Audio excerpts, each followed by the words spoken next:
The Torah in Parshat Mishpatim introduces to us the prohibition of loaning to a fellow Jew on interest. At first glance, it's questionable, why is it such a big problem to loan somebody money on interest? All I'm doing is I'm putting my money to work. I give somebody access to $100 over the course of those. It's yours. You pay me back in 6 months, and you'll pay me back $115 because over the course of those 6 months, I could have turned those $100 into $115 anyway. So, as we say sometimes in the Gemara, I benefit, and the person who borrowed the money, they also were able to benefit because they were able to access the money and hopefully do something positive with it to begin a new stream of money, incoming money for themselves. So what is so terrible about lending on interest? So let's read this Midrash Tanchuma together. I think it has a very valuable lesson about what is so problematic about lending to a fellow Jew on interest. In kesef talveh, zeh she'amar hakatuv. This pasuk that introduces the problem of lending money on interest. You can find this concept as well in other places in the Torah. Nivhal lahon ishra ayin velo yeda ki cheser yivoenu. Where in another place, in Tanakh, do you find this idea? It's expressed in the pasuk in Proverbs that says, "He that has an evil eye, the person that has an evil eye, ra ayin." And what are they particularly after? They're after riches, and this person does not know what it is to have something lacking that's coming towards you. So this person has got an ayin, ayin ra, sort of an evil eye after wealth, and they don't understand that what is coming for them is something that is a period of lacking. That pasuk requires a lot of explanation, and we'll unpack it in just a moment. This is from the 28th chapter of Proverbs of Mishlei. So the Midrash does exactly this. What do we do with all these different phrases in the pasuk? Ish ra ayin. What does it mean to be a person that is of an evil eye? Who's this referring to in this verse? Zeh Kain. We're told, seems like out of left field, Kain, one of Adam and Chava's sons. Shehiv'il atzmo litol et ha'olam. What happened to Kain? Kain sought to possess the entirety of the world. Right? Nivhalahon ish ayin. That's referring to Kain, who had his eye on owning the whole world. Ketzad. How did he try to acquire the whole world or get the whole world? Kishahayu Kain vehevel ba'olam. When there was just Kain and Hevel in the world, aside from his parents, I guess. Ma kativ bahen. What did it say? What does the Torah tell us about them? Vayi bihotam basada, when they were in the field. This was the moment, of course, that Kain killed Hevel, when they were in the field. We don't know what Kain said to Hevel. The Torah leaves it ambiguous as to what was the conversation that took place right before Kain struck down Hevel. But Kain and Hevel were in the field, teaching us al iske soda neherag Hevel. The Torah introduces us that they were in the field when this happened, to tell us that Kain killed Hevel, his brother, because of something related to the field. Let's get the backstory.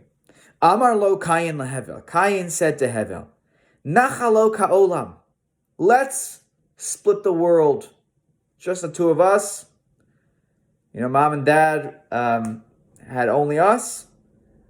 So let's figure this out. Let's split the world in half. You take half the world, I take half the world. But they didn't go, cut it down the middle of the world. You take either the northern hemisphere, I'll take the southern hemisphere, or you take the eastern half of the world, and I'll take the western half of the world. No. What was the split? Tolat hamitaltalin. Kain said to Hevel, take the movables. The movables, take all the books and all the cups and all the water bottles, all the stuff that's the movables. Va'ani et hasarot. And I'll take all the fields, meaning I'll take all the property, all the land. You take all the stuff. V'hu shechashav lehotzioto min olam. And why did he want to split it this way? Because he thought to himself, this way I could get rid of Hevel from the world. It looks like I'm being nice and we're splitting it 50-50, but really I've set up a situation where I am taking that which is yours, because we'll see in a moment, how is this not a fair deal? Chalku b'neihem, they made the deal. Not al Hevel hamataltlin, the Kain hakakot. Hevel took the movables, Kain took the land. V'haya mahalech Hevel ba'olam. So Hevel was going on his way in the world now. The Kain rode a foe, and everywhere he went, Kain was chasing him, and he would say to him, Omerlo, Semitoch Shali, hey, this is my property, get off. So what did Hevel do? Ratz laharim, he ran to the mountains. V'hu acharav, and Kain followed him, and Omer zao Shali, these mountains, they're my mountains. Get lost. Ad she'amar alav v'harago, until it got to the point that he arose and killed Hevel because he felt he was trespassing. Shenemar vayakam Kain el Hevel achiv vayahargeu. And where did that happen? In the field, because he owned the land. Velo yeda ki cheser. So what do we do with the next part of the verse in Mishlei? Velo yeda ki cheser yevoenu. He didn't know that really what was going to happen was that he was that a situation of lacking, of not having things, actually was coming upon him. Machesro, what was the lacking that was going to come about in Kain's life after he killed his brother? The Torah teaches us, Na vanad tiyeh ba'aretz, that God tells him, you're going to wander without a real home. You're just going to be a wanderer in the land. So here he is, thinks he's going to make off good here. I'll get the land and the movables because I'll get rid of Hevel and I'll have everything. Turned out he had nothing. God said, Navanad, you're just going to wander about the rest of your life. Wherever he went, everywhere he went, God brought this sort of evil spirit. And he brought this evil spirit that was just it was chasing him away. And what would they do to him? The evil spirit was beating him and chasing him until they chased him out of the world. His rest of his life, he was a wanderer, could never settle down, could never really build a proper life for himself. So he certainly did not reach his goal of a wealthy life.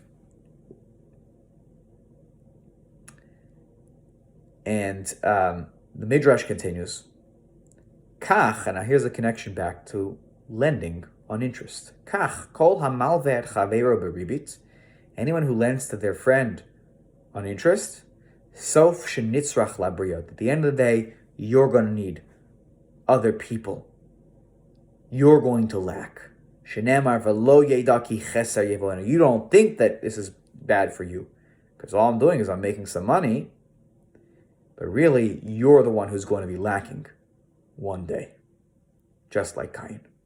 Makativ lamala min ha'inyan. What does it say right before the topic of interest coming up in the Torah? It talks about anet, sa'ok, yitzak, shamoa, eshma, the people like the orphans and the widows who are in a very vulnerable position. When they cry out, God says, I'm going to hear them. The vulnerable, I'm not going to turn my back on them. Those are the kind of people who are going to need to borrow money. They're financially in a difficult situation. Their stream of financial sustenance is not coming in. And God says, you absolutely cannot pretend that you don't hear those cries. I don't ignore those cries. Kulo kaful lamencha. Why do you have this doubling language? Anet, sa'ok, yitzak, shamoa, eshma. in that section right before the interest. L'lamedcha, to teach us she'ena pargod nin'al bifanav. The curtain of God is sort of that between ourselves and God is not closed in their face. God does not shut the door on people who are struggling. Ma'kativ achar. What does it teach us after? What does it teach us after the section of interest? After the orphans and the widows are going to be heard by God, it says, "V'chara api v'haragti etchem." Those who are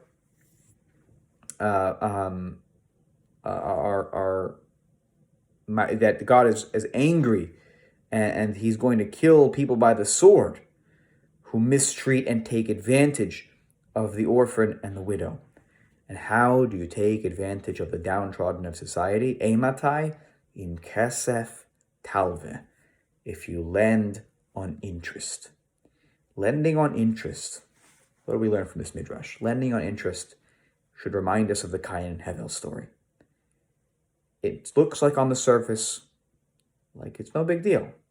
I'm helping you, you get half, I get half, we're all benefiting. But in reality, what you are doing is you are putting someone who is in a financially challenging position, and you are making it that much harder for them to sustain in the long term. Because now, unless suddenly they strike it rich, now they're in further debt. And to set people up in that sort of situation, that's what Kain did to Hevel. He was basically continuously chasing him throughout the world until basically, I'm going to take what's yours. I'm going to kill you financially until I get all of your money. And it's true that in some circumstances that may not be what happens. But we should stay far, far away from ever letting that be a possibility. This is like Kain and Hevel, like a brotherly relationship. This is family. And in a family, we need to make sure that we never put our brothers and sisters in a position where they could feel like they are being driven from this world in a financial sense. And oftentimes when we feel driven away that way in a financial sense, it takes away all of our dignity. Right? If a person has nothing, they are really struggling. And what does this midrash teach us? People who do that, who sort of take advantage of people or put people in a situation where they could be taken advantage of and hurt financially, those people end up finding themselves alone. Because nobody likes somebody like Kain.